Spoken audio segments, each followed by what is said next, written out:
Puji Tuhan, hari ini kita tahu bahwa waktu itu begitu cepat ya. Banyak hal yang membuat kita ini tidak siap untuk menghadapi persoalan ini. Kenapa? Karena langkah kita sebagai orang-orang pilihan Allah itu selalu ada banyak hal yang membuat kita ini tidak siap ya. Kadang dari persoalan kecil aja kita akan menjadi emosi. Dari perkara yang kecil aja kita akan menjadi tidak sejahtera. Dan oleh karena sesuatu perkara kita juga menjadi tidak nyaman.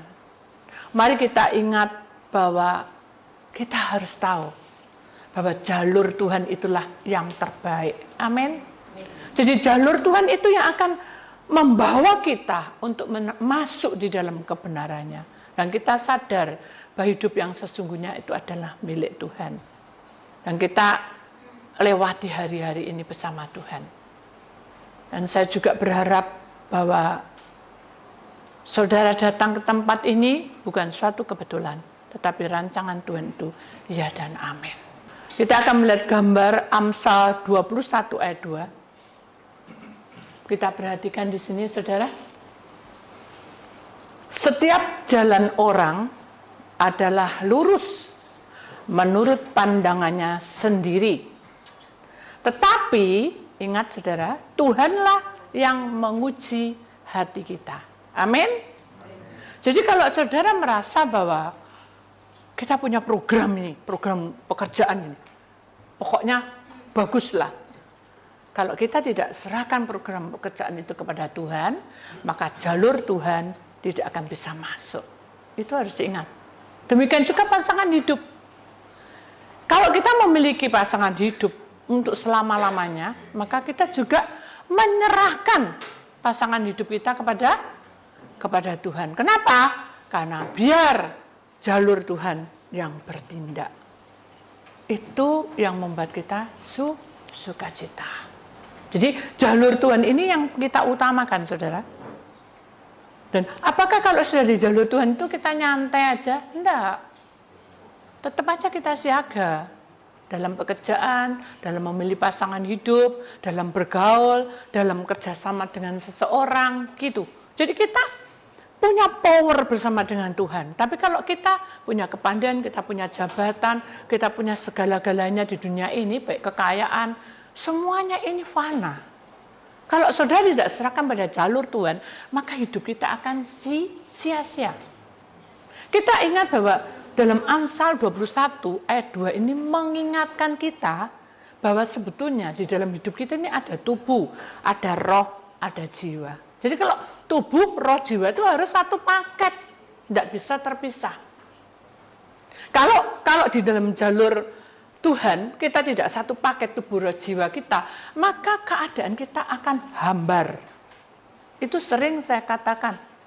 Makanya dalam kehidupan kita ini, kita memiliki pola jalan hidup itu berbeda-beda. Tapi kita akan mengambil ringkas, ya. Kita ringkas pola hidup manusia yang berbagai-bagai macam itu, kita bagi menjadi 3 bagian. Yang pertama-tama kita memakai dalam kehidupan kita itu, dalam pola hidup itu seringkali kita memakai hati kita, hati nurani kita. Nah kalau kita memakai hati nurani kita, berarti kita hanya percaya sementara. Kenapa? Karena saudara tidak memakai jalur Tuhan.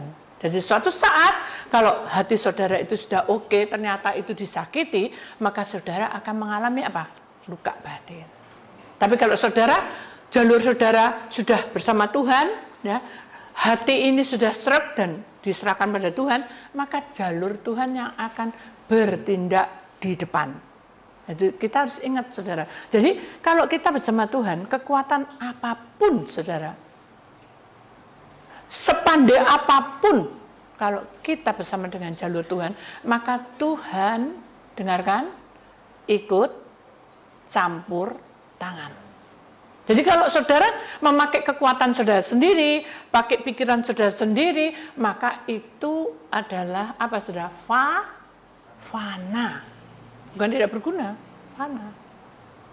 Jadi orang saja kalau bekerja tetap saja berdoa. Berdoa juga harus bekerja. Kalau sepi harus berusaha. Jadi itu intinya. Jadi kita sama Tuhan no habit. Kamu tuh jangan vakum. Kamu tuh tak kasih pikiran. Kamu tuh tak kasih perasaan, tak kasih hati, tak kasih kehidupan tubuh roh jiwa. Kamu harus kompak. Nggak bisa hatinya senang. Ini mamanya kalau pacaran ya, wah orang ini cantik, lemah lembut, baik hati, semuanya oke lah. Karena diperhatikan karena pertama awal jatuh cinta. Tapi di sini tidak ada.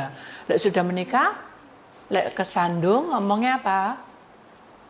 Lihat-lihat matanya ya. Kata mendak lihat-lihat. Malah dibentak gitu sudah. Atau mungkin ini si istri nu. Wah, papa. Karep-karepmu. Pokoknya aku minum kopi. Karep-karepmu. Suka-suka aku toh. Coba kalau pacaran. Tidak ketemu semenit aja ya apa? Halo? Mungkin kalau sekarang WA di WA, di mana kamu? Itu tak sama. Dalam kehidupan kita ini sebetulnya apa ya? Hati itu yang peran utama, saudara. Apapun suasana, keadaan, lingkup hidupmu itu suasana. Ya. Cucu saya hari ini vaksin pertama karena yang dulu waktu saya di Jakarta dia sakit, saudara. Tuhan izinkan mungkin karena kita biasa berdoa. Jadi waktu saya di Jakarta, saya tidak tahu kalau dia divaksin. Tapi dia sakit, jadi tidak divaksin. Hari ini, dia vaksin. Tapi malam itu, saya dekati dia. Kamu takut suntik? Enggak. Jadi kamu sudah biasa suntik ya? Enggak. Terus, kamu gimana perasaanmu? Enggak apa-apa, biasa. Ayo kita berdoa, sakarepmu. Nah dia itu begitu polos gitu. Ini kayak seakan-akan dia tidak terbeban sama sekali. Padahal kita tuh mikirin, saudara. Betul enggak? Aduh nih suntik arek cilik, terus jus gitu. Bayangin, ya mungkin cc-nya tuh sama. Mungkin kita juga tidak tahu. Karena hari ini tadi tidak ngantar. Cuma saya doa. Jadi saya benahi semua pakaiannya, yang longgar, yang enak, makan dulu. Semua disiapin. Itu seorang ama. Ya. Jadi mama pun juga demikian dengan berat, dengan dengan orang bilang tuh walaupun dia meninggalkan pekerjaan berat, tapi ini kan demi anak, dia kan harus ngantar ke sekolah. Rame. Udah biarin aja saya jadi tinggal di sini nunggu Leon yang kecil. Jadi Austin tidak terbeban dengan vaksin itu. Padahal kalau kita pertama kali vaksin mikir enggak sudah. Ya apa ya rasanya kayak apa bener enggak? Ada sesuatu yang membuat kita ini kekhawatiran. Padahal itu harus divaksin. Kita tuh harus divaksin karena itu protokol kesehatan. Jadi saya merasa lega kalau cucu sudah divaksin, berarti kan dia pergi-pergi, dia bantu orang tua tuh saudara. Bisa gitu. Dan kalau kita kisah tentang perjalanan hidup manusia itu kan berliku-liku ya. Liku-liku itu kadangkala tidak bisa sama. Dulu saya kecil tuh pemalu. Austin ini juga pemalu, tapi saya karpe dewe isa saudara. Jadi kalau di tempat pekerjaan itu saya sih bukan membanggakan cucu, tapi itu adalah pelajaran buat saya. Jadi ketika dia bicara itu Tuhan tegur saya gitu. Jadi ini ada orang jalan tuh ya, lihat binatangnya Andreas kan dia kan memang jual di pameran dia. Lihatin itu. Dia laris ya, dekati. Saya lupa. Apa ya kalau ngasih makan itu bahasa Inggrisnya saya juga lupa, tapi yang jelas mau ngasih makan binatang itu intinya bahasa Indonesianya. Dia pakai bahasa Inggris aja. Tidak dianggap. Batang ya, mau muka sama muka. Terus dikejar. Sampai ini orang ini sampai lucu. Kamu tuh lucu loh, nyong aku tuh cuma lihat gitu. Kasarannya gitu. Tapi dia tidak peduli, saudara. Akhirnya lama-lama orang-orang yang ada di sekitar itu mungkin juga kerisin ya, saudara. Penuh semangat. Mau ini. Begitu oke, saudara. Langsung dia ambil sayur, jepit sama pembantunya. Maksudnya yang membantu tempat itu. Langsung, ini mana uangnya dulu? Diambil uangnya dikisai. Nah, jadi penuh semangat sekali. Jadi akhirnya Tuhan tegur saya. Nah, kamu dulu kan kayak gitu toh. Maksudnya Tuhan, Maksudnya dulu itu kan kamu mau melayani aja sudah mikir-mikir.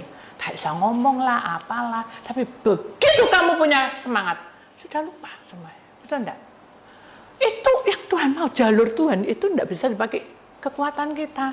Jalur Tuhan itu harus kita tuh mengalir dan kita berserah dan percaya. Kalau kita percaya diri, Austin percaya diri. Ya, cuma dia harus diajarin, kan gitu. Contohnya aja, sudah kan, sudah selesai semua. Sudah habis mau lagi katanya. Enggak mau dipaksa, mau lagi, kasih lagi biar kencingnya gemuk katanya. Jadi dia berusaha untuk nambahin lagi. Kadang orang kan enggak mau tahu, tapi ada lagi, terima kasih Hanyo. Ya sudah, pergi sana katanya gitu. Jadi kata-kata yang belum terlatih itu kadang kan kasar. Demikian juga hidup kita, kata Tuhan. Kamu itu hidup di dunia, ya seperti Austin gitu, berusaha untuk bekerja, berusaha untuk bukan menarik jiwa lagi, tetapi berusaha untuk kita tuh hidup, betul nggak? Kalau kita berusaha untuk hidup, melanjutkan masa depan yang muda, masih muda, pasti dia akhirnya akan menikah. Yang sudah tua, kita juga berusaha untuk apa ya? Orang bilang itu membahagiakan keluarga kita. Kalau anak-anak kita sudah menikah dan kita akan mau apa lagi ya? Kita pasti sukacita dan bahagia bersama suami istri, kan gitu. Demikian juga hidup kita, tapi kita tidak boleh ngawur. Harus diajarin. Akhirnya begitu pulang naik mobil dibilang ya Austin. Gini ya Austin ya, kamu ini harus ramah sama orang. Gitu. Kalau ditanyai gitu, sudah Nyo dipamiti bilang terima kasih. Ya, ayo Nyo, ya makasih. Gitu. Namamu siapa? Austin. Gitu. Austin panjangannya siapa? Sudah jangan banyak tanya. Gitu. Langsung gitu. Dan langsung debat seperti itu. Tapi dia ngoceh-ngoceh sudah. Kamu tahu ya apa binatang sepi biawak gitu? Saya tidak tahu bahasanya itu bahasa dia, tapi ngerti apa sudah. Dipegang dia, dilurus. Saya cerita dia kasih makan. Kalau makan itu jangkrik itu gini, itu cerita sudah. Tapi dia tidak tahu peraturannya.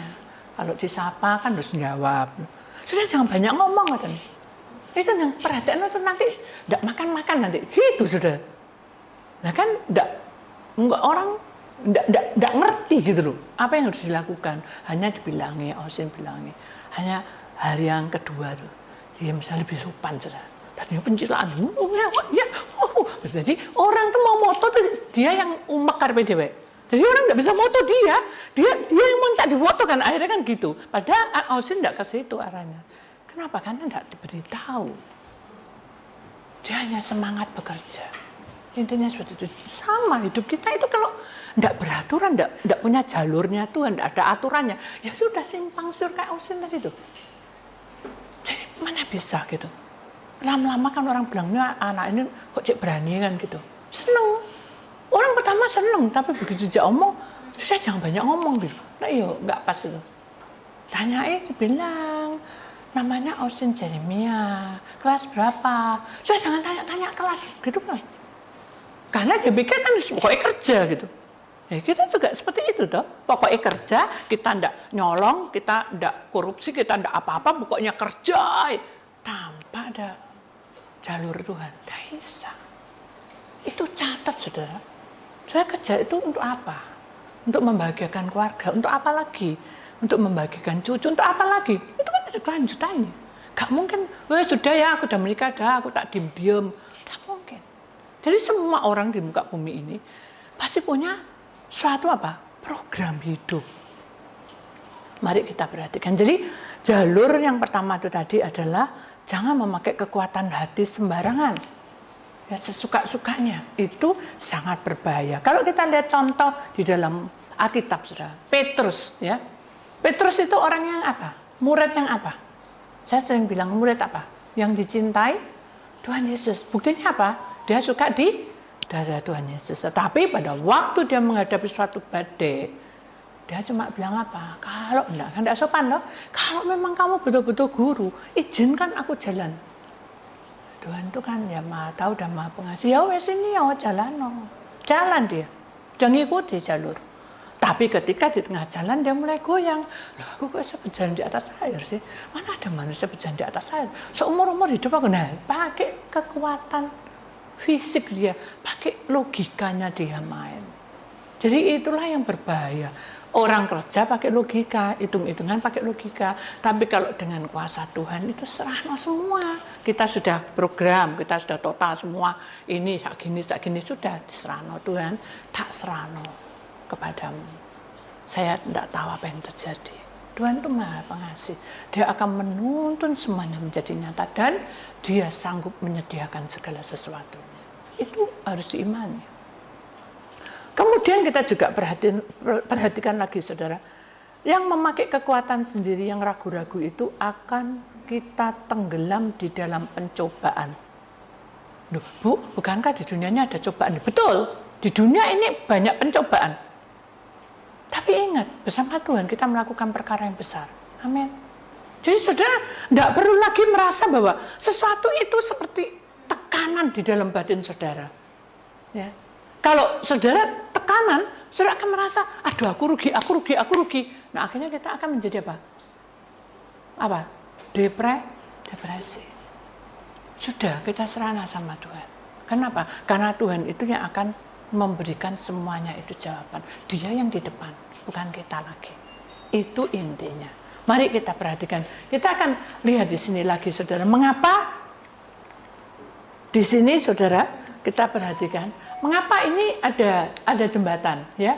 Nah, hidup kita ini juga seperti ini. Jembatan ini yang akan membentengi, kalau kita ini dalam dunia roh, ya saudara. Jembatan ini akan membentengi kita untuk kita tidak jatuh. Ini ada batasnya. Mengapa? Jalurnya Tuhan itu hanya satu arah. Dan tidak bisa bareng-bareng. Nah, itu intinya. Jadi, kita tidak bisa masuk ke sini. Karena kalau kita masuk ke sini, iblis akan tangkap kita. Kenapa? Karena jalur Tuhan itu ya dan amin. Dan kita harus sadar bahwa hidup yang sesungguhnya itu adalah milik Tuhan. Ya. Kita akan perhatikan lagi saudara, bahwa kehidupan kita sebagai orang-orang pilihan Allah ini harus searah dengan jalurnya Tuhan. Apa jalurnya Tuhan? Adalah salib. Ya. Mengapa saya bilang salib? Karena salib itu adalah tanda bahwa hidup kita sebagai orang pilihan Allah itu tidak boleh lengah. Kita harus tahu bahwa kalau kita mengalami suka duka itu berarti salib. Jangan kita senang tok, tapi kita menghadapi masalah itu kita harus ada suka dan duka itu harus kita jalani apa adanya. Jangan berubah. Karena Tuhan itu punya kuasa. Saya akan berikan satu kesaksian ya saudara. Suatu hari ya, saya mendapat telepon dari luar, ya. Dan saya tidak sebut. Orang itu berkata begini, aku ini sudah menikah 10 tahunan lebih. Puji Tuhan loh. Tapi aku belum dikaruniai anak. Oh ya, jadi doa terus. Waktunya Tuhan pasti ada. Tapi aku ini sudah berdoa. Dan aku sudah, orang bilang itu sudah tanya-tanya orang lah. Nah kenapa mesti harus tanya-tanya orang? Kenapa? Ya karena aku bingung. Dan akhirnya aku juga mengambil kesimpulan lebih baik aku menceraikan suamiku. Dan aku berjalan dengan orang lain. Loh, kok bisa gitu? Karena memang itu yang dimaunya Tuhan. Loh kok bisa? Buktinya saya ketemu, loh saudara. Hati-hati, ingat ya, ketika saudara sudah menjadi suami istri, dengarkan baik-baik, suami istri, saudara tidak boleh ada pemikiran-pemikiran tidak baik dengan si A dan si B. Itu satu. Kedua, saudara tidak boleh mengambil sikap untuk menceraikan.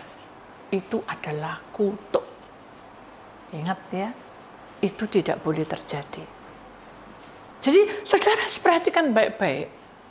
Bahwa jalur Tuhan itu tidak ada sesuatu apa ya, orang bilang harus didoktrin begini, enggak, tapi itu menurut kerelaannya. Saya bilang sama si orang ini, setelah kamu mengambil sikap seperti itu, apa yang kamu rasakan? Saya kalau melihat secara lahiriah, dia bilang gitu ya, saya itu bahagia. Kenapa? Saya bilang gitu. Karena saya itu senang terus. Loh, namanya orang pacaran kok. Ya seneng toh. Tapi apakah kamu sudah sejalur dan sudah bertanya dengan Tuhan? Ya, menurut saya sudah tanya. Ada banyak bukti. Terus saya tidak bilang, buktinya apa? Enggak. Saya cuma bilang gini, ketika kamu melihat bukti itu, apa yang kamu rasakan? Oh benar ini dari Tuhan, oh benar ini dari Tuhan. Itu sudah, hati-hati. Karena iblis bisa apa? Menyerupai malaikat. Seakan-akan menolong, seakan-akan itu betul-betul dari Tuhan, padahal itu menghancurkan hidup kita. Jadi saudara harus ingat, kebahagiaan manusia bukan tergantung dari punya anak atau tidak punya anak. Tapi kebahagiaan manusia itu harus seiring dengan jalurnya Tuhan. Walaupun mungkin saat ini kita mengalami sesuatu tekanan. Maksudnya adalah, pertama, dia bilang gini, aku 10 tahun itu sambil menangis. Aku tidak pernah bahagia. Kenapa? Kalau aku tidak bertahan, mungkin aku bisa gila. Loh kenapa? Karena suamiku tak pikir diem, tapi koyok macan, kayak harimau, terus panjang hari, terus setiap hari itu rasanya seperti rumah itu neraka. Nah, karena kamu bilang neraka, maka hiduplah terjadi seperti itu. Jadi kata-kata ini jangan sampai kamu bilang ini kayak neraka, rumah ini. Atau mungkin kita bilang juga, oh ini pancen kamu ini begini Pak. Nah, itu akan terjadi. Jalur Tuhan akan tidak bisa masuk. Bagaimana kita bisa seiring? Sedangkan dalam diri kita ada kutuk terus. Atau saya harus bagaimana? Apa saya harus jadi babu? Siapa yang nyuruh jadi babu? Nah saya disuruh terus dari pagi sampai siang. Tidak pernah dia yang salah, tapi saya terus yang salah. Jatuh terus ke salah. Nah itu mbok imani. Sekarang yang kamu lakukan pertama-tama adalah layani kembali suamimu dengan sepenuh hati. Pret, bosen aku. Kalau kamu bosan, apakah kamu ingin mengalami satu kebahagiaan yang hanya semu? Ya iyalah, aku pengen di mana-mana pengen orang perempuan tuh disayang anu. Sudah, kita berdoa aja. Cuma berdebat toh, saudara. Karena dia sudah sekekal, dia mau cerai. Jadi pola kekuatan hati dia memilih jalur itu adalah jalur bukan jalur Tuhan. Tidak ada sudah di firman Tuhan kita cerai, tidak ada. Tidak ada, sudah benar, tidak ada. Dan tidak ada dalam firman Tuhan itu bangkrut, tidak ada. Tidak ada. Ingat itu. Jadi kalau saudara, perusahaan saudara, keuangan saudara itu begini terus, saudara itu bukan berarti, waduh kita ini hampir jatuh. Tidak. Saudara harus bangkit, saudara berdoa, Tuhan tak serano. Kalau saudara menyerahkan itu dengan hati yang tulus dan benar-benar itu terjadi, saudara akan mengalami sesuatu jawaban yang luar biasa yang dari Tuhan. Dan itu tidak bisa dipikir dengan logika. Karena saya banyak mengalami pertolongan Tuhan. Lah iyalah, wong Bu Titi itu tahu dunia roh. Saya juga tidak kesukaan, saudara. Tahu dunia roh capek, saudara. Mending kayak saudara tuh, tidur ya tidur. Dia tidak bisa mikir sesuatu ya sudah. Ini tiap hari saudara kelihatan sesuatu. Jadi bukan berarti kalau saya sudah melihat dunia roh, terus saya enak gitu. Enggak. Lebih enak saudara tidak ada tanggungan seperti itu. Jadi saudara harus mensyukuri bahwa apa yang saudara punya itu walaupun tidak seperti Bu Titi, tapi saudara bisa mengalami sesuatu yang indah. Walaupun saudara tidak tahu dunia roh itu. Tapi Tuhan itu menata setiap pribadi. Semua orang di muka bumi ini. Tuhan punya rencana. Jangan mau anggap remeh. Oh enggak apa-apa, Bu Titi enggak tahu. Tuhan tahu, saudara. Mulai sekarang, ayo kita belajar untuk mengetahui jalur Tuhan ya. Supaya kita sadar bahwa hidup kita itu tidak baik. Akhirnya mereka mengambil keputusan, tidak ada konsen, tidak ada doa pelepasan, tidak ada apapun. Dia lepas sudah, jauh dari saya. Kemudian 2 tahun kemudian dia datang, cantik loh saudara ini. Saya tidak tahu kalau itu orang itu yang pernah 2 tahun yang lalu cerai. Seperti orang sudah tua gitu, saudara. Dan menakutkan mukanya. Dia jatuh tersungkur ke gereja. Waktu itu saya akan punya tempat misbah doa. Dia nangis di situ. Saya itu dia mulai curhat, dia buka hati bahwa saya itu salah jalur. Apakah Tuhan tidak mengampuni? Mengampuni. Justru Tuhan datang dan dia suruh dia untuk masuk, ayo. Masuk dan kembali ke tempatku. Bukan masuk kembali ke Bu Titi, masuk dan kembali ke tempatku.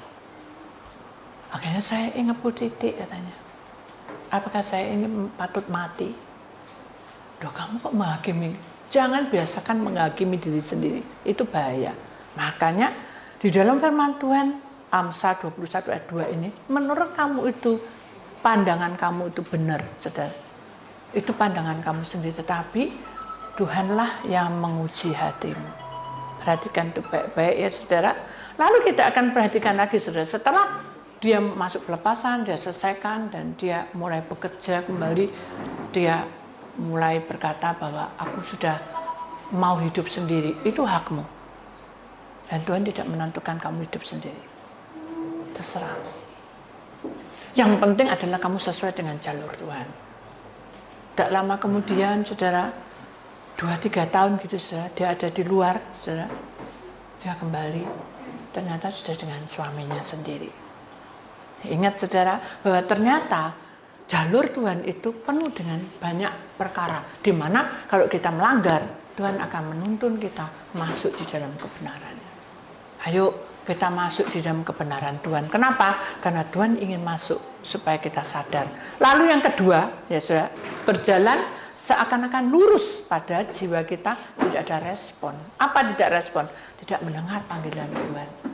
Seperti contohnya tadi, dia tidak mau dengar, dibilangi gitu, dia malah lepas, dan dia tidak mau mendekat dengan Tuhan, hanya dia mendekat, 2 tahun kemudian rusak tubuhnya dia.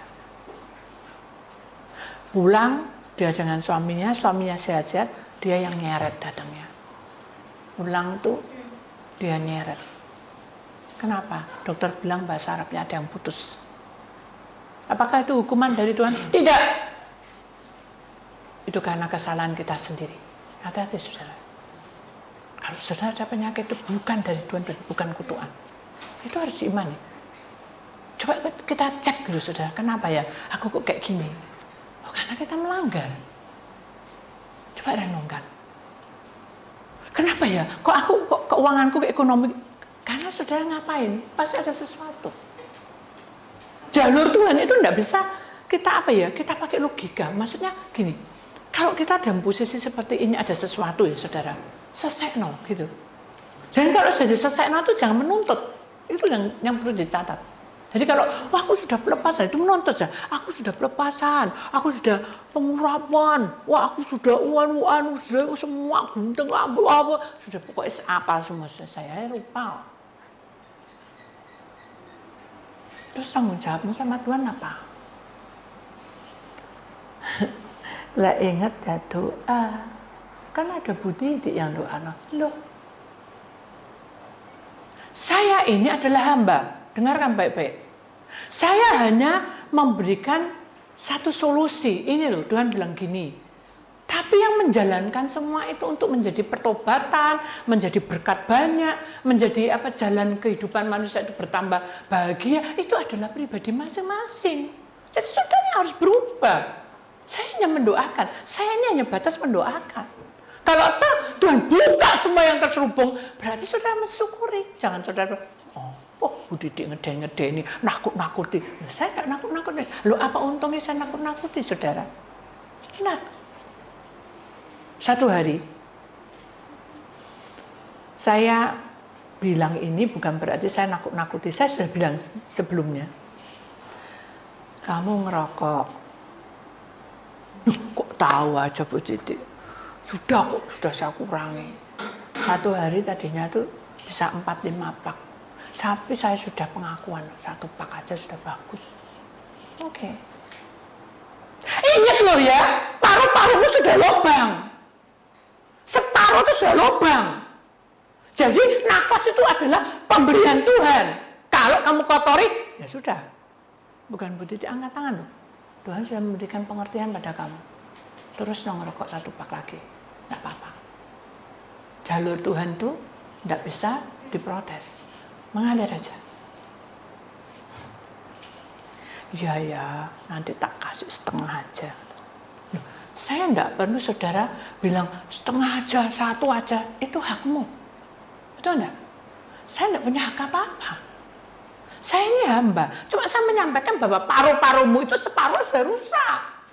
Jadi sudah bisa mikir loh, separuh rusak itu terus mbok kasih rokok 1 pak mau 1 aja 1 batang. Kalau itu memang betul-betul berbahaya, itu bisa mempengaruhi enggak? Halo? Bisa mempengaruhi enggak? Bisa. Maka itu kita harus sadar bahwa sesungguhnya kehidupan kita ini untuk apa? Kalau kita intinya Tuhan sudah kasih tahu, Tuhan sudah bilangi begini, kamu tuh berdoa, menyembah, mengucap syukur, enggak, yang enggak, dalam arti yang enggak itu apa? Mula kayak bangsa Israel itu sudah, mula kayak enggak selesai. Jadi ada kemajuan, terus vakum gini aja, terus vakum. Akhirnya saya kan sering ke Jakarta, saya bilang gini, Tuhan, aduh, jadi kalau pergi di luar kota itu mesti ambaan besar sih saya, saudara, jujur. Antigen, PCR itu saya jujur saya suka. Tapi dalam hal itu selalu lapor kan? Betul enggak? Kita apa-apa kan harus lapor ke Peduli Lindung. Itu saya juga suka. Cuma dengan kondisi seperti itu kan saya juga ketakutan. Saya sudah jaga-jaga, orang luar bagaimana? Betul enggak?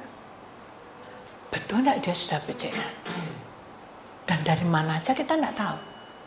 Jadi pada intinya ketika saya mau pergi, mau pelayanan tuh, saya selalu malam tuh bilang gini, Tuhan, Engkau yang menyuruh saya, Engkau yang mengundang saya datang ke sana, si A. Tolong lindungi hambamu ini, dan tolong hamba bisa melayani. Jadi saya tahu bahwa kalau berjalan lurus seakan-akan saya melayani itu benar, tapi saya kan nggak tahu ini apa betul-betul panggilan Tuhan, atau cuma orang itu yang manggil saya cuma main-main aja, tahu main-main. Ayo didelok-delok, dicoba-coba Bu Titi cocok enggak sama si A, si B. Loh itu sudah dibanding-bandingkan, itu berdosa dan itu berbahaya sekali. Nanti malah jadi kayak apa? Perdukunan. Jadi saya bilang gini, Tuhan, tak serano ya Tuhan. Saya tahu bahwa hati saya berkecambuk dan maksud saya ada sesuatu keraguan gitu saudara untuk ketemu dengan si A. Jadi saya hanya berserah Tuhan, tak serano. Saya menyanyi, memuji Tuhan. Nanti kalau saya lagi sudah tak siap semua gitu ya, oper ya apa sama macam, saya nyanyi memuji Tuhan. Tidak gitu saya kerja, saya memuji Tuhan. Saya menaik apa di balkon itu saya memuji Tuhan. Kalau sudah gitu pikiran saya gini, kok tidak ada burung satupun. Biasanya Tuhan tuh ngirim burung, dibilang itu tahu artinya. Ayo pujilah Tuhan, Tuhan itu maha besar, maha pengasih. Saya tersenyum, oh ya burung, terima kasih karena Tuhan saya kirim burung untuk saya. Sudah, itu senang tuh buat saya. Ini kali ini tidak ada, sudah. Akhirnya malam itu saya kok malam ya, sore itu sudah mendung gelap. Ayo keluar mah, gitu katanya Evelyn sama anak-anak itu sudah keluar lah. Ya kan, daripada sudah semua saya siapin, doa sudah semua, sudahlah keluar. Begitu keluar sudah tahu. Saya enak-enak jalan. Saya itu paling tidak suka sama ulet. Halo? Kita kadang kalau ada sesuatu yang tidak suka, gimana perasaan saudara? Kalau ketemu. Suka? Artinya? Gak suka kan? Nah, saya jalan. Begitu jalan, kayak terjun. Di depan saya. Jadi saya ngeliat, loh ini kan ulet loh. Hanya saya mundur. Kenapa? Karena saya tidak suka bulunya. Jujur saya geli dan tidak suka gitu pokoknya. Hanya saya mundur. Saya bilang, ada ulet. Tapi mereka tidak peduli. Malah ulet cilik aja. Tapi buat saya itu berarti gitu. Aduh, kok aneh ya. Anak-anak tidak mau dengerin. Ya udahlah. Terus tak lihat dia aja. Begitu dia jatuh di depan saya, persis di sepatu. Tuhan, saya bilang, dimatiin enggak nih? Matiin aja. Saya mati. Dalam nama Tuhan. Kalau logika dilihat tidak ada, tapi kalau roh hilang. Apa tuh artinya? Oh, berguna tuh? Enggak. Tuhan bisa mengirim banyak cara. Tuhan bilang apa? Kamu tidak suka atau ketemu ulat? Jadi saya masuk tuh, Tuhan bicara. Kamu tidak suka atau sama ulat tuh? Ya iyalah Tuhan. Gitu. Kamu kalau tidak suka gitu, apa yang kamu lihat? Yesus pokoknya mencekno lah, tidak suka lah. Enak nunggu dunia singkirno gitu. Sama. Ketika kamu melayani, kamu tidak suka, mukamu sudah berbeda nanti. Iya, sudah tidak boleh kayak gitu. Oh, nah itu pelajaran buat saya. Jadi kalau kita bertemu dengan orang yang tidak kita sukai, bukan berarti udah bunyi gini, tidak boleh, saudara. Amin. Amin. Belajar sabar. Benar, begitu sampai, saudara. Saya melihat bahwa wah, orang ini karpe dewek. Mulai dari pagi, saya jam 4, ya, saya sampai jam 4 lagi, jam 4 sore, tidak jam 5, tanpa makan. Tapi saya tidak lapar, cuma haus, saudara, karena ngomong terus. Saya jadi ingat, dulu perut sakit, tidak ngomong, dikasih obat. Ingat kesaksian saya? Halo, ingat ya? Masih ingat, dikasih obat tuh, minum. Saya puasa ya udah, nanti tak seduh untuk kamu habis puasa kamu minum. Diminum sudah. Ini tak tunggu-tunggu tidak ada. Bukan untuk apa? Saya haus, jujur saya haus, tapi saya mengalir aja. Dengan cara saya mengalir itu, Tuhan membuka jalan sudah. Tuhan bilang apa? Sudah haus, ya haus. Dah. Nih, tak kirimi hujan. Loh, orang saya ini haus loh Tuhan. Kok dikirimi hujan tuh loh? Betul enggak?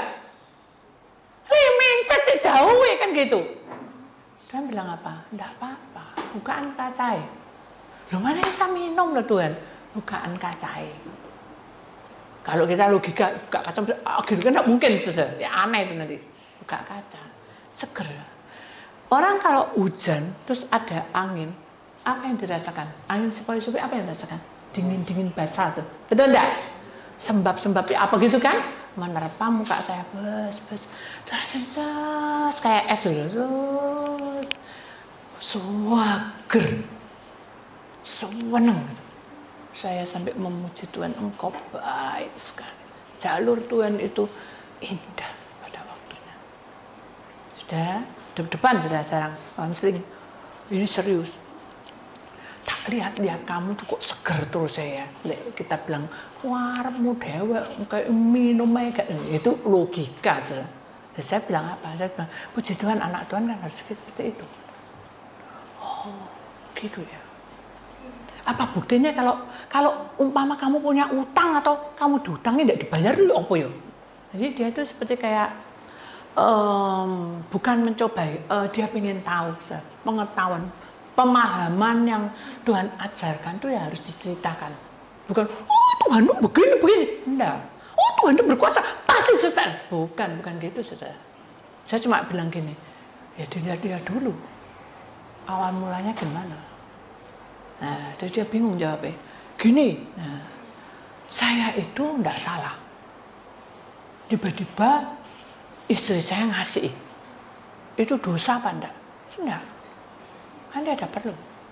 Tapi ternyata tak selidiki itu bohong. Tidak mungkin. Sudah doa belum? Nah itu saya tidak tahu. Tapi saya cuma bilang gini, pokoknya iki uang tak kasih nolak sampai gue macam-macam, oh belain gue. Duh, kutuk itu. Makanya uangnya tidak balik. Mau dikasih uang kutuk, balik. Oh jangan. Sudah biarin ikhlas. Oh, itu sudah. Itu manusia, saudara. Mari kita imani bahwa sebetulnya kehidupan kita sebagai orang pilihan Allah itu, saudara, harus mendengar panggilan Tuhan. Amin. Kemudian yang kedua, kita cepat aja ya, saudara. Kita akan perhatikan di sini. Yang kedua, Hosea pasal 14 ayat yang ke-9. Kok ke-10 ya? Hosea pasal 14 ayat yang ke-9. Ya. Siapa yang bijaksana, biarlah ia memahami semuanya ini. Siapa yang paham, dengarkan, biarlah ia mengetahuinya, sebab jalan-jalan Tuhan adalah lurus dan orang benar menempuhnya. Tetapi pemberontakan tergelincir di situ. Ya, ini kan sudah suatu jawaban ya. Jadi ternyata kita ini harus memahami semua kejadian yang kita alami. Kemudian Tuhan juga katakan, kalau kamu sudah memahami, kamu akan mengetahui nanti jawaban itu semua. Nanti kalau sudah gitu Tuhan juga bilang, dan kamu bisa tahu jalan-jalanku. Dan Tuhan juga bilang, jalan-jalanku ini lurus, tidak bisa menyimpang-nyimpang. Tuhan juga menggenapi bahwa orang benar itu akan bisa menempuhnya, bisa masuk dan bisa menjalani semua itu. Itu jawaban yang tepat. Jadi kita nggak perlu bingung, nggak perlu khawatir, dan kita harus percaya bahwa semua kejadian itu Tuhan yang akan mengaturnya. Kalau kamu salah, menyimpang, harus kembalikan. Kalau kamu tidak salah, Tuhan akan tunjukkan dan bela kita. Kalau kita perhatikan di dalam firman Tuhan, saudara, bahwa ada satu kejadian Sodom dan Gomora, itu kan hukuman juga. Tapi mereka tetap tidak mau mendengar suara Tuhan, akhirnya mereka apa? Mendapat kutukan. Tapi kalau yang ngutuk siapa? Ya iblis. Tapi kalau kita ini betul-betul mau, saudara, mau melakukan karena kita sudah melanggar, kita selesaikan dengan baik-baik. Seperti Zakaria.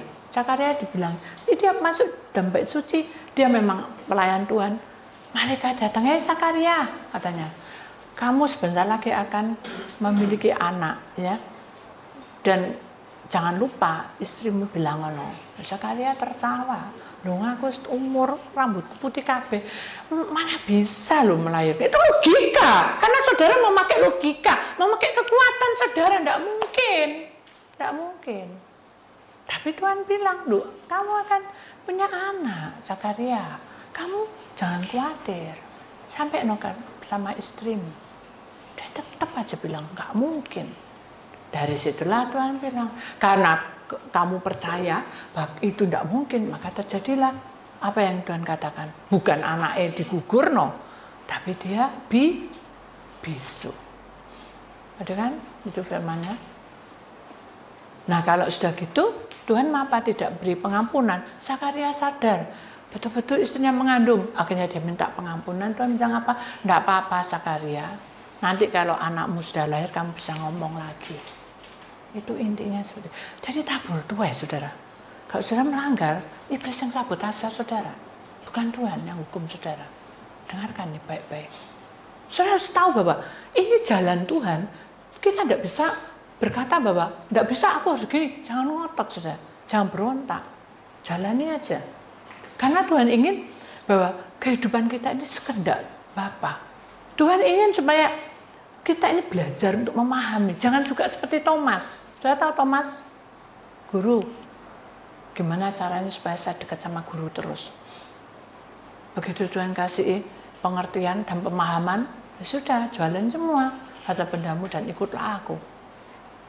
Tambah bingung Thomas. Gak mungkin lah. Jadi apa ya? Orang yang betul-betul menjadi milik Tuhan itu berusaha untuk dekat, tapi begitu dikasih pengertian dan pemahaman, kadang kita menolak. Apakah kita juga seperti itu malam ini? Aku berkata sungguh kepadamu, jikalau kamu mencintai aku, dan aku akan memberikan semua jawaban itu, kalau itu kehendak Bapakku. Jadi kita harus paham betul bahwa itu jalurnya Tuhan, bukan jalur saya.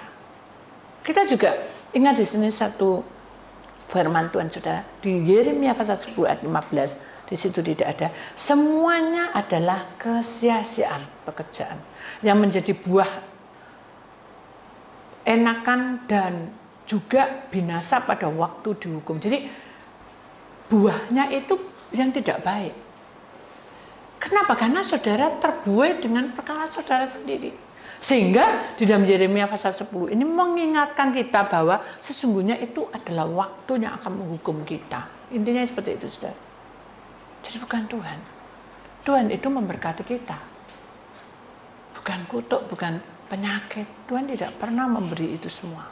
Mari kita koreksi diri kita, ya. Jangan kita menyesal, jangan kita itu mengeluh, jangan kita juga merasa ingat terus masalah kejadian sesuatu. Jadi gini, hidup manusia itu diberi pikiran, saudara, ya.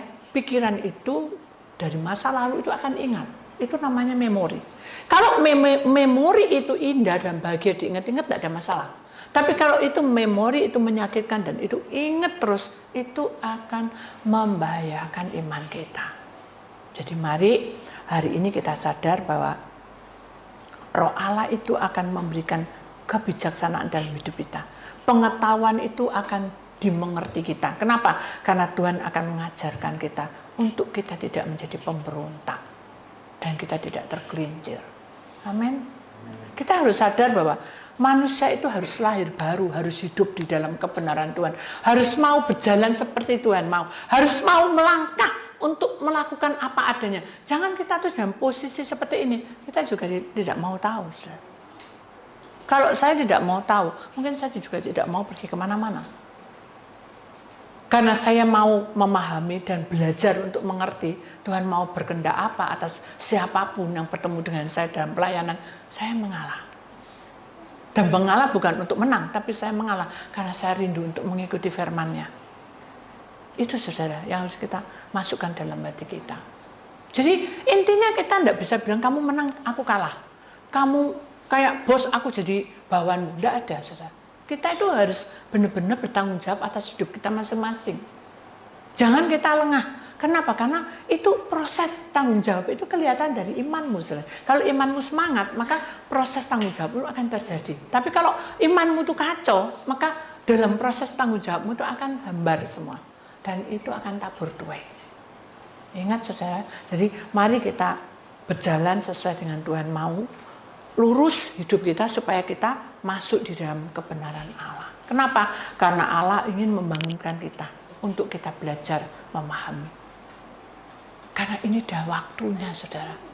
Mengapa saya bilang gitu? Karena lempengan bumi ini, saudara, jujur, saya sudah bilang dari awal bahwa kalau dunia roh itu saya capek. Jadi apapun kelihatan. Jadi pada waktu saya tidak mau juga seperti ini kita, tapi kelihatan, saudara. Jadi seminggu yang lalu, tidak 10 hari yang lalu ya, pokoknya pas tanggal 10 tuh, tanggal 9 itu saya sudah gelisah sekali. Saya tidak tahu kenapa, saya gelisah, ini tidak enak, itu tidak enak. Akhirnya saya berdoa menyembah, sampai di sini tetap aja kayak tidak enak itu, saudara. Akhirnya saya sudah pasrah. Nah, begitu saya pasrah, itu saudara, begitu saya serahkan, tidak pakai logika, tidak pakai perasaan, tidak pakai apa, kita serahkan, sudah pasrah. Terus terjadi satu penglihatan, saudara, bahwa lempengan bumi ini bergeser.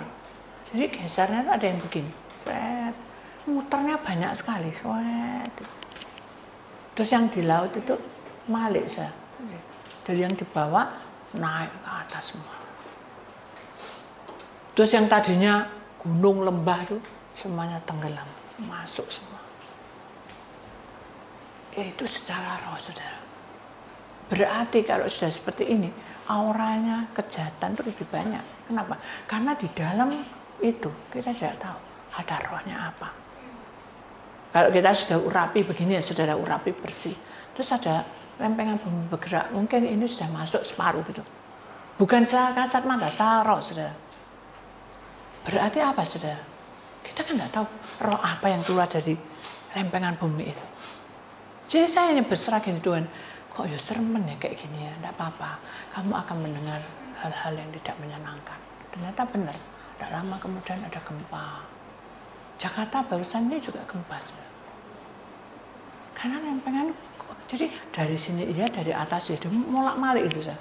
Kalau dulu kan cuma waktu tahun 2015 tidak salah ya, itu cuma bergesernya, cuma bergeser, seret.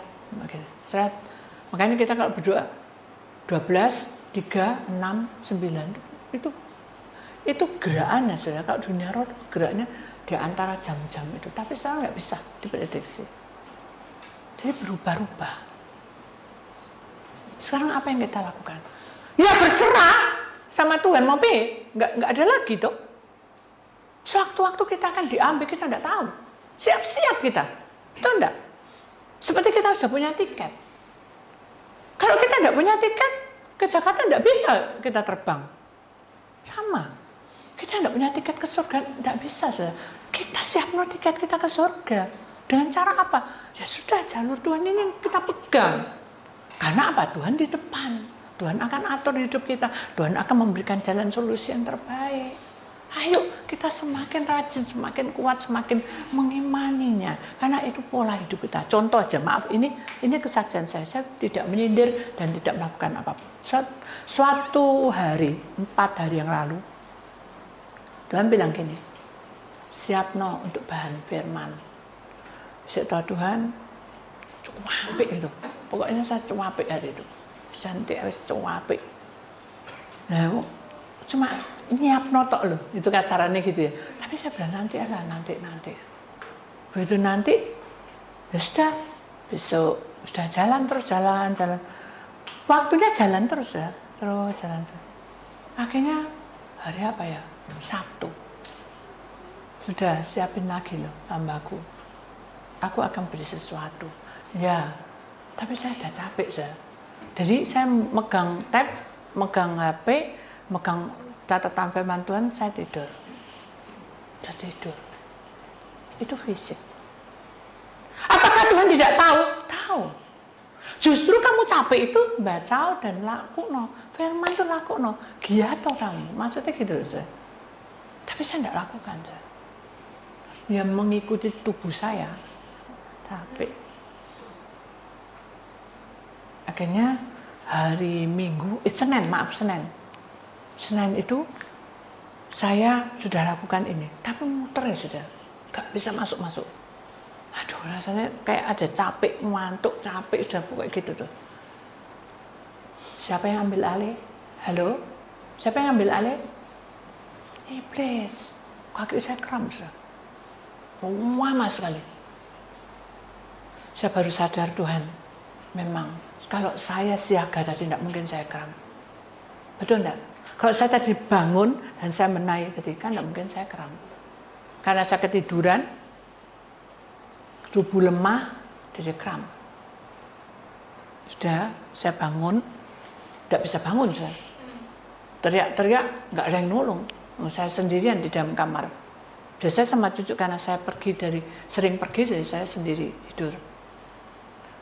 Wes, berserah sama Tuhan. Mau ya apa? Nggak ada orang. Cuaket mau, nuangis demon.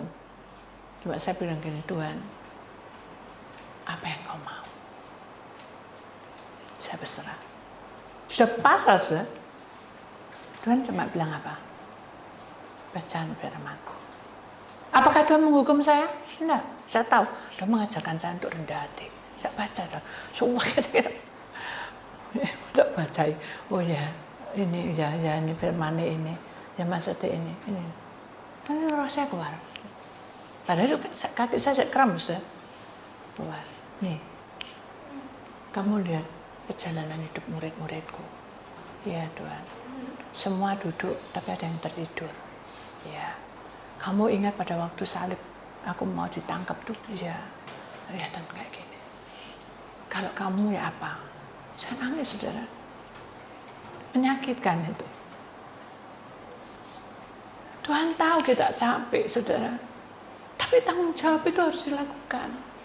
Kalau saya punya tim musiknya dilakukan untuk memuji, menyembah, doa dalam bahasa roh. Kalau kita bagian firman itu yang dimasukin. Seperti itu, Tuhan mau seperti itu. Kalau saudara bukan siapa-siapa, cuma pekerjaan itu yang dilakukan. Masuk Islami, doain gitu. Maksudnya Tuhan itu seperti itu. Saya tidak lakukan itu. Akhirnya Tuhan bilang apa? Yang kedua kalinya datangi muridnya. Muridku, doa kamu. Jaga-jagalah supaya kamu tidak tertidur. Ada kan ayatnya? Tapi saya tertidur. Ya sudah. Saya bilang, Tuhan ampuni saya. Memang kondisi sudah berubah. Musim pandemi ini kelemahan tubuh kita makin menurun. Betul enggak? Kekuatan kita sudah beda. Tapi bukan berarti itu alasan. Itu bukan alasan. Oh, karena saya capek. aja gitu. Tidak bisa, saudara. Tanggung jawabmu harus lakukan. Supaya saudara punya power di situ. Oh iya ya. Iya ya. Jadi saya harus memiliki power dari Tuhan. Agar saya jadi pemenang. Agar saya bisa menjalani hidup ini apa adanya. Saya tidak lakukan tertidur kram toh. Saya menangis, bukan menangis saya apa, saya percaya Tuhan pasti sedih melihat murid-muridnya tertidur ngorok-ngorok karena capek. Akhirnya Tuhan ditangkap. Tuhan hanya melihat murid yang tidur tadi. Apalagi Petrus langsung ngambil pedang dan potong itu telinganya. Saya dibawa ke alam itu, saudara. Begitu muncrat darah mengenai wajah Tuhan, wajah dari semua murid-muridnya. Tuhan mengambil itu telinganya dan dipasang pada musuhnya, saudara. Prajuritnya tempelkan. Dari situlah saya sadar betapa baiknya Tuhan itu untuk kita. Sekalipun kita melanggar, tapi Dia mengajarkan kita tetap bertanggung jawab. Ayo, tugasmu apa? Setelah itu, saudara, sudah pulang kamu. Sebentar lagi telepon masuk. Ya, kalau saya masuk, kram saya sudah hilang, saudara. Tak lihat biru. Karena otot tuh, kayak varises itu, biru. Saya cuma gosok-gosok, saya pasrah sama Tuhan. Dia telepon masuk. Aku ini apa ya? Dia tiba-tiba gitu. Apa yang aku lakukan ya? Loh, kakak, memangnya kamu kenapa? Aku pengen melayani tapi aku jauh sama kamu. Ya udah, layani aja. Tapi kita ini tersendat dengan waktu. Karena waktu di sana dengan di Indonesia itu beda. Gak apa-apa, layani. Aku punya keinginan begini. Ayo kita berdoa. Jalani dan lakukan itu tugas mulia. Jalani. Saya bilang, sudah, saya berserah aja sama Tuhan. Tapi bukan berarti muncul kesaksian, muncul apa, kita terus jadi, enggak boleh, saudara. Itu karya Tuhan untuk orang itu tergerak. Betul enggak? Dan saya bilang, sudah, enggak apa-apa. Enggak apa-apa. Enggak usah si A, si B. Yang penting sekarang saya terpanggil. Mau enggak kamu?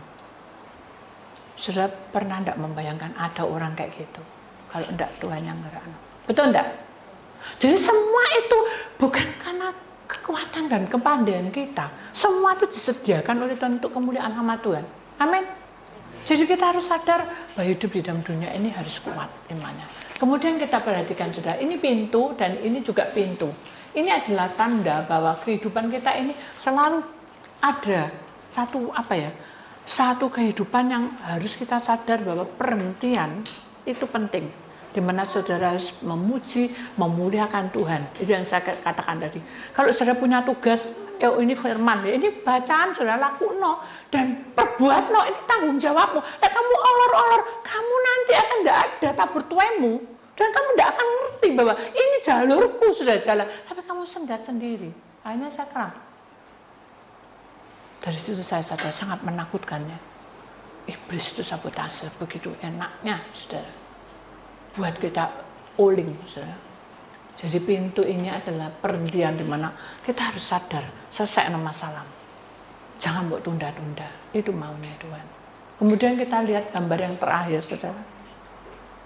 Di mana kita harus sadar bahwa mengapa Tuhan katakan di sini bahwa Tuhan itu memberikan apa, saudara?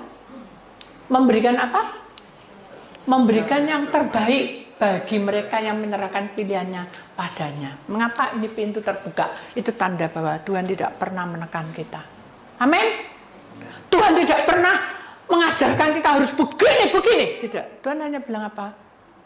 Serahkanlah seluruh hidupmu, tubuhmu, rohmu, jiwamu menjadi milikku. Amin. Mari kita sadar bahwa inilah jalan Tuhan. Jalur Tuhan itu untuk kita, saudara. Supaya saudara tidak lengah lagi. Jangan saudara mikirin gosip, mikirin yang aneh-aneh. Sekarang kita masuk jalur Tuhan aja. Sudah, ini yang penting, saudara, untuk masa depan, untuk kehidupan kita. Tuhan akan mempertanggungjawabkan. Itu jalur Tuhan. Itulah firman Tuhan. Mari kita akan mendengarkan satu pujian, saudara, bahwa kita tidak akan menerima damai dalam hidup kita kalau kita tidak bersama dengan Tuhan. Dan kalau kita tidak tenang bersamanya, maka kita tidak akan menemui jalan Tuhan.